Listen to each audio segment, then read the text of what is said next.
गुजरात के सिद्धाश्रम धाम के अंदर एक आध्यात्मिक महापुरुष रहते हैं जिन्होंने अपने जीवन की आध्यात्मिक यात्रा को धीरे धीरे समाज और संस्था तक ऐसी बनाई कि आज गुजरात के हजारों बच्चे उनसे शिक्षित होकर देश की टॉप कंपनियों में आईआईटीएन, डॉक्टर, आईएएस और आईपीएस बन गए। उन्होंने अपने जीवन को समाज और राष्ट्र को समर्पित कर दिया।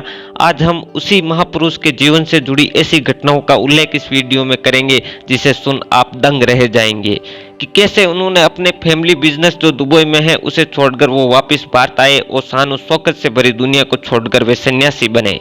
किस तरह उन्होंने जंगलों के विस्तार के लिए अहम भूमिका निभाई।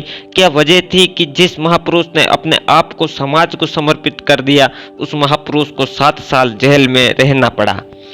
जेल की प्रताड़नाएं झेलनी पड़ी। देश की 9 एजेंसियों ने उनको टारगेट किया। किस तरह जेल में रहकर उन्होंने 16 घंटे आध्यात्मिक प्रैक्टिस की।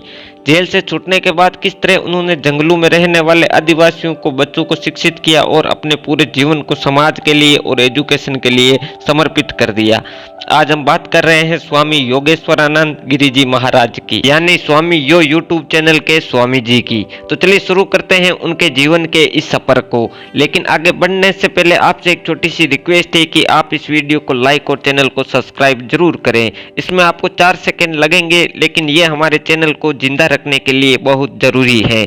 आपके प्यार का हमें बेसब्री से इंतजार है। तो चलिए शुरू करते हैं। स्वामी योगेश्वरानंद गिरी जी का जन्म महाराष्ट्र के मुंबई के नजदीक थाना जिला है। उधर कल्याण तालुका के पास एक छोटी सी जगह है उल्लासनगर। उधर इनका जन्म एक ब्राह्मण परिवार में हुआ। ब्राह्मण परिवार होने के कारण इनके घर में हमेशा से ही पूजा पाठ का होना, धार्मिक चीजों से जुड़े रहने का प्रोत्साहन उन्हें अपने परिवार से ही मिला। स्वामी योगेश्वरानंद गिरी जी के परिवार की 7 पीढ़ियां हमेशा से ही 4 आश्रमों का पालन करते हुए आई है। इनके दादा परदादा यहाँ तक कि इनके पिताश्री भी इन 4 आश्रमों का पालन किया है, जिसमें ब्रह्मचारी आश्रम, गृहस्थ आश्रम, वानप्रस्थ आश्रम और संन्यास आश्रम। इनके परिवार की 7 पीढ़ियां चौथे आश्रम यानी संन्यास आश्रम में आती हैं, जिसका ये पालन करते हैं। इनके दादाजी भी संन्यास आश्रम में गए, इनके पिताजी भी संन्यास आश्रम में गए। जो परंपरा परिवार में 7 पीढ़ियों से चली आ रही है, उसी परंपरा को आगे बढ़ाया स्वामी योगेश्वरानंद गिरी जी ने। इन्होंने भी संन्यास आश्रम को चुना। बात करें स्वामी जी की शिक्षा की, तो इन्होंने अपनी पढ़ाई पूरी की आर.के. तलरेजा कॉलेज में, जो मुंबई यूनिवर्सिटी से एफिलिएटेड है। स्वामी जी ने कॉमर्स फैकल्टी से ग्रेजुएशन पूरा किया। कॉमर्स सब्जेक्ट होने के बाद में भी इनका माइंड साइंटिफिक टेम्परामेंट का रहा। इनका सपना था बाबा ऑटोमिक रिसर्च सेंटर को ज्वाइन करके बहुत ही बड़ा साइंटिस्ट बनना, लेकिन ये हो नहीं सका। लेकिन आध्यात्मिकता के अंदर इनकी रुचि कॉलेज के दिनों से ही हो गई, जब कॉलेज के प्रोफेसर R.N. शर्मा ने एक दिन विवेकानंद जी का दर्शन पढ़ाया। वो इस दर्शन से इतना प्रभावित हुए कि उसी वक्त स्वामी जी रामकृष्ण मिशन से जुड़ गए। फिर उन्होंने ढेर सारी पुस्तकों को पढ़ा। स्वामी जी विवेकानंद जी से इतना प्रभावित हुए थे कि वो कहते हैं कि मेरी यात्रा आज तक नहीं रुकी। स्वामी जी कहते हैं कि मेरे जीवन पर जो आध्यात्मिकता का प्रभाव है, ये स्वामी विवेकानंद जी के विचारों से है। जब स्वामी योगेश्वरानंद गिरी जी महाराज ने सन्यासी बनने की सोची, तब परिवार वालों ने कहा कि आप पहले घर की जिम्मेदारी को पूरी करें जो आपकी है, आप अपनी जवाबदारी से भागे नहीं।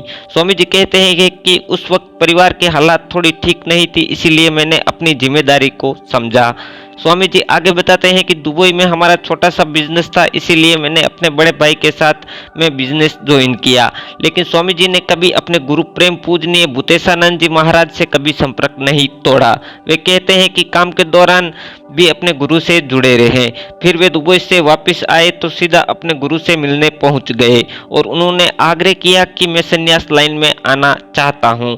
तब गुरु जी ने कहा कि ये ठाकुर जी की इच्छा है, लेकिन आप पहले राष्ट्र की सेवा करें, फिर एक समय आएगा कि आप संन्यास में आ जाना। स्वामी जी की गुरु की आज्ञा लेकर निकल पड़े यात्रा पर। गृहस्थ जीवन से लेकर सन्यासी बनने तक का सफर यूं शुरू हुआ। फिर स्वामी जी ने अपने गुरु के आदेश अनुसार जंगलों के विस्तार को आगे बढ़ाने के लिए और जीव हत्या को रोकने के लिए स्वामी जी ने बड़ा योगदान दिया, क्योंकि उस वक्त मुंबई से गुजरात तक के जंगलों में मास कन्वर्जन बहुत ही ज्यादा हो रहा था। इसी को रोकने के लिए महाराज जी ने बहुत ही बड़ा योगदान दिया। स्वामी जी ने जंगलों के विस्तार और यहाँ हो रहे मांस के धंधे को रोकने के लिए उन्होंने अपने आप को यहाँ समर्पित कर दिया। उस वक्त स्वामी असीमानंद जी भी जंगलों में हो रहे मांस कन्वर्जन को रोकने के लिए काम कर रहे थे।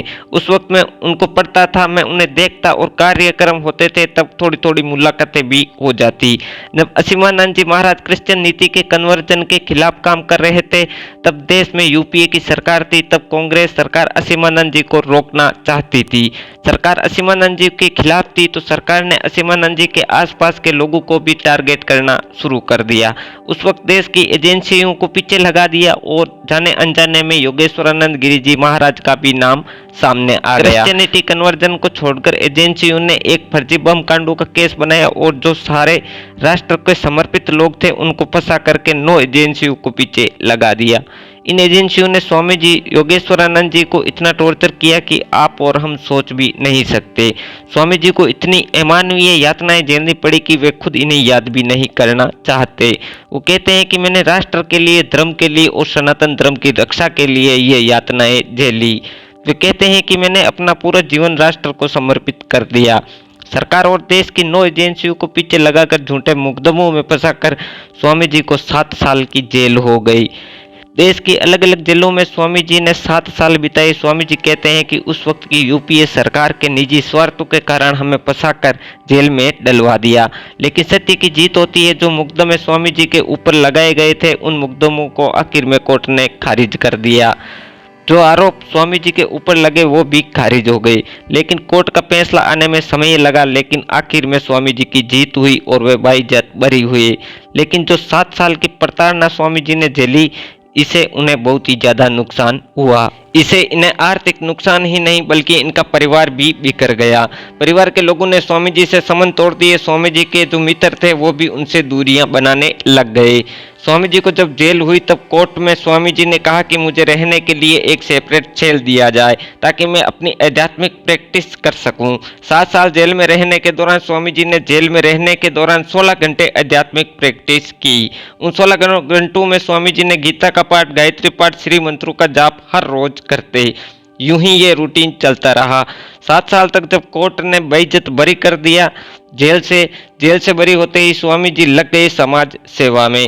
स्वामी जी का ये सबसे बड़ा योगदान है वो है एजुकेशन फील्ड, यानी समाज के हर एक कोने कोने में शिक्षा को पहुंचाया। इसीलिए स्वामी जी गुजरात के आदिवासियों के बच्चों को आगे बढ़ाने में लगे हैं, चाहे वे किसी भी धर्म या जाति से क्यों न हो। उनका ये योगदान समाज को शिक्षित करना ही है।